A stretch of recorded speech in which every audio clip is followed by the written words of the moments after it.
जैसा कि हमने लास्ट एपिसोड में देखा था, जाओ कुन मू बाई की तारीफ कर रहा होता है और कह रहा होता है, मुझे पूरा यकीन है कि यंग मास्टर मू बाई का ग्रुप ही इस टास्क को पहले पूरा करेगा। ये सुनकर ग्रुप के सभी मेंबर जाओ कुन को बड़े ही गुस्से में देखने लगते हैं, जिसकी वजह से जाओ कुन घबराने लगता है और कहने लगा होता है, अभी अभी मैंने जो कहा उसे भूल जाओ, चलो चलते हैं, हमें आराम करने की कोई भी जरूरत नहीं है। इसके बाद ये सभी लोग खुशी खुशी आगे बढ़ने लगते हैं। आगे बढ़ते बढ़ते श्याओ हो के सामने एक सांप आ जाता है, जिसको ये दूर भगा देते हैं और कहीं जाओ कुन ही नीचे गिरा रह जाता और कहता, मुझ पे अब चलने की बिल्कुल भी हिम्मत नहीं है। मो फैन सभी लोगों से कहता है, तुम सभी लोग थोड़ी और देर चल लो, इस माउंटेन को पार करने के बाद हम सभी लोग डेस्टिनी पर पहुंच जाएंगे। तभी झाओ टिंग चलते चलते एकदम से रुक जाता है और कहने लगा होता है, ऐसा लगता है कि इससे आगे अब हम आगे नहीं जा पाएंगे। जोऊ मिन इनके पास आते हुए कहती है, आखिर क्या हुआ, आखिर तुम लोग ऐसे रुक क्यों गए हो, चलो चलो आगे चलो। जोऊ मिन आगे आकर देखती है तो हैरान हो जाती है, क्योंकि इन लोगों के सामने बहुत बड़ी खाई होती है, जिसे पार करना इन लोगों के लिए इम्पॉसिबल होता है। जाओ कुन चिल्लाकर कहता है, मैंने तुम लोगों से पहले ही बोला था कि हम लोग यंग मास्टर मू बाई के साथ चलते हैं और मू बाई को सारा काम हैंडल करने देते हैं, तब हम शायद से ए रेटिंग पा भी सकते, लेकिन तुम लोग मेरी बात सुनो तब ना। अब हम लोग इतनी बड़ी खाई को कैसे पार करेंगे। मो फैन कहता है, श्याओ हो तुम उड़कर उस तरफ जाओ और रस्सी को किसी चीज से बांध देना, हम इतनी जल्दी बिल्कुल भी हार नहीं मान सकते। श्याओ यू कहती है, रस्सी मेरे पास है। श्याओ हो खुश होते हुए कहता है, ठीक है, इस काम को तुम मुझ पर छोड़ दो, और रस्सी के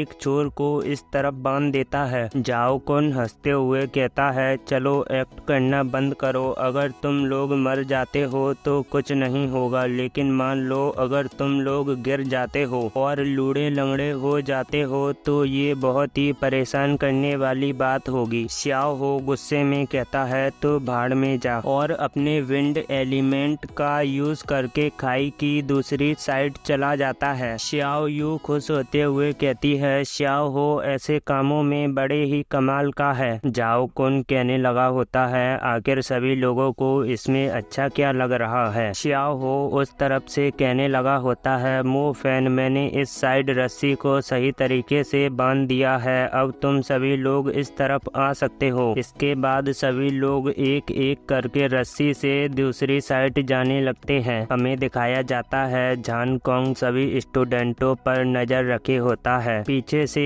एक ऑफिसर कहता है, सर आप उन बच्चों को बाउंटी का रिवॉर्ड देने के लिए सीरियस नहीं है ना। जान कोंग कहता है, आखिर तुमको क्यों लगता है कि मैं ऐसा नहीं कर सकता। वो कहता है, लेकिन हर्वेज वैली में तो वो है ना, ये किसके बारे में बात कर रहा है वो हमें आगे पता चलेगा। जान कोंग कहता है, अपने दिमाग का इस्तेमाल करो, तुमको क्या लगता है आखिर मैं कौन हूँ। हर्वेज वैली में वो एक आंख वाला वुल्व है, कई साल पहले मैंने उस वुल्व की देखभाल की थी, इसलिए वो स्टूडेंटों को ज्यादा नुकसान नहीं पहुँचाएगा। कभी कभी तो मुझे ये लगता है कि मैं भोजपुरी पिक्चरों का हीरो हूँ, तभी तो मैं ऐसे जानवरों को बड़ी ही आसानी से कंट्रोल कर लेता हूँ। ये ऑफिसर टीचरों से कहता है, अरे अरे आप लोगों को इनकी बातों पर ध्यान देने की कोई जरूरत नहीं है, ये तो इसी तरह बातें करते रहते हैं। और मन में कहता है, बॉस इसी तरह अपनी तारीफ खुद ही करते रहते हैं और खुश होते रहते हैं। और मुड़कर कहता है, इस असाइनमेंट के लिए जब कोई भी स्टूडेंट वैली के पास पहुंच जाएगा तो हम उनको पास कर देंगे। जान कोंग कहता है, नहीं ये इतना आसान भी नहीं हो सकता, मैंने बाई यांग से कहकर वहाँ पर एक मॉन्स्टर को रखवा दिया है। वो कहता है, क्या हमने उन सभी स्टूडेंटों को मारने के लिए वहाँ पर भेजा है जो तुमने वहाँ पर एक मॉन्स्टर को रखवा दिया है। बाई यांग कहता है, मॉन्स्टर के बारे में तुम्हें चिंता करने की कोई भी जरूरत नहीं है, और वैसे भी हम लोगों को ये भी पता नहीं है कि वे लोग उस वैली में एंटर भी कर पाएंगे या नहीं। अगर वे लोग वैली में एंटर कर लेते हैं तो वो मॉन्स्टर इनको कुछ ज़्यादा नुकसान नहीं पहुंचा पाएगा, क्योंकि वो मेरे कंट्रोल में है। तो ये वाला वीडियो होता है यहीं पर ख़त्म। मिलते हैं इसके आने वाली अगली वीडियो में।